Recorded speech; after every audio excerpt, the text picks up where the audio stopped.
ஜனவரி 4. புனித யோவான் எழுதிய நற்செய்தியிலிருந்து வாசகம். அதிகாரம் 1, வசனங்கள் 35 முதல் 42 வரை. யோவான் தம் சீடர் இருவருடன் மீண்டும் பெத்தானியாவில் நின்று கொண்டிருந்தார். இயேசு அப்பக்கம் நடந்து சென்று கொண்டிருந்தார். யோவான் அவரை கூர்ந்து பார்த்து, இதோ கடவுளின் செம்மறி என்றார்.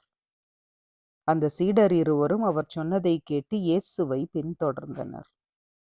இயேசு திரும்பி பார்த்து அவர்கள் தம்மை பின்தொடர்வதைக் கண்டு, என்ன தேடுகிறீர்கள் என்று அவர்களிடம் கேட்டார். அவர்கள், ரபி, நீர் எங்கே தங்கியிருக்கிறீர் என்று கேட்டார்கள். ரபி என்னும் எபிரேய சொல்லுக்கு போதகர் என்பது பொருள். அவர் அவர்களிடம், வந்து பாருங்கள் என்றார். அவர்களும் சென்று அவர் தங்கியிருந்த இடத்தை பார்த்தார்கள். அப்போது ஏறக்குறைய மாலை 4 மணி. அன்று அவர்கள் அவரோடு தங்கினார்கள். யோவான் சொன்னதை கேட்டு இயேசுவை பின்தொடர்ந்த இருவருள் அந்திரேயா ஒருவர். அவர் சீமோன் பேதுருவின் சகோதரர். அவர் போய் முதலில் தம் சகோதரனான சீமோனை பார்த்து, மெசியாவை கண்டோம் என்றார்.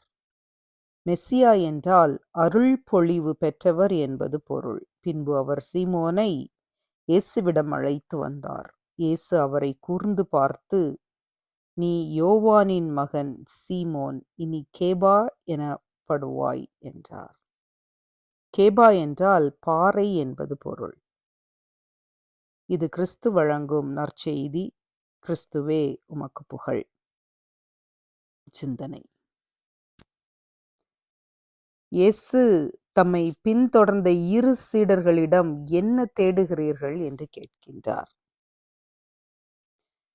தேடுதலும் தங்குதலுக்கும் உள்ள தொடர்பை பற்றிய சிந்தனையை இன்றைய வாசகம் நமக்கு தெளிவுபடுத்துகின்றது. எடுத்துக்காட்டாக,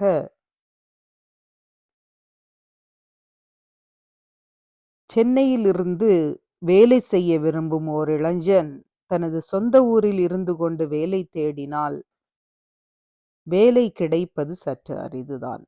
ஆனால் அதே இளைஞன் எங்கு வேலை தேட விரும்புகிறானோ அந்த ஊரில் வந்திருந்து தங்கி வேலை தேடும் படலத்தில் ஈடுபட்டால் வேலை கிடைக்கும் வாய்ப்புகள் அதிகம்.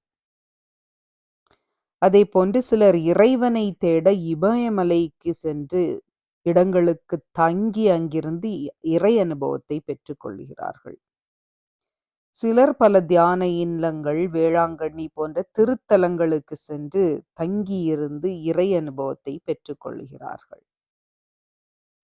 ஆம், தங்கி இருத்தலும் நேரம் செலவழிப்பதும் மிக மிக இன்றியமையான ஒன்று. நேரமில்லை என்று சொல்லிக் கொண்டிருந்தால் ஒரு நாளும் இறைவனை சந்திக்க முடியாது, இறை அனுபவத்தை பெற்றுக்கொள்ளவே முடியாது. எனவே இறைவனுக்காக நேரம் செலவழிக்க, அவரோடு தங்கியிருக்க தங்குதலும்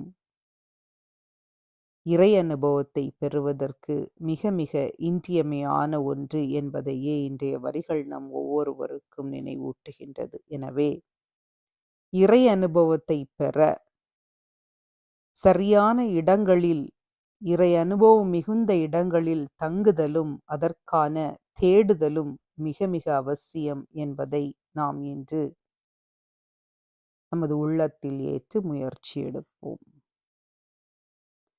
அன்பு தந்தையே இறைவா, உம்மை போற்றி புகழ்ந்து ஆராதிக்கின்றோம்.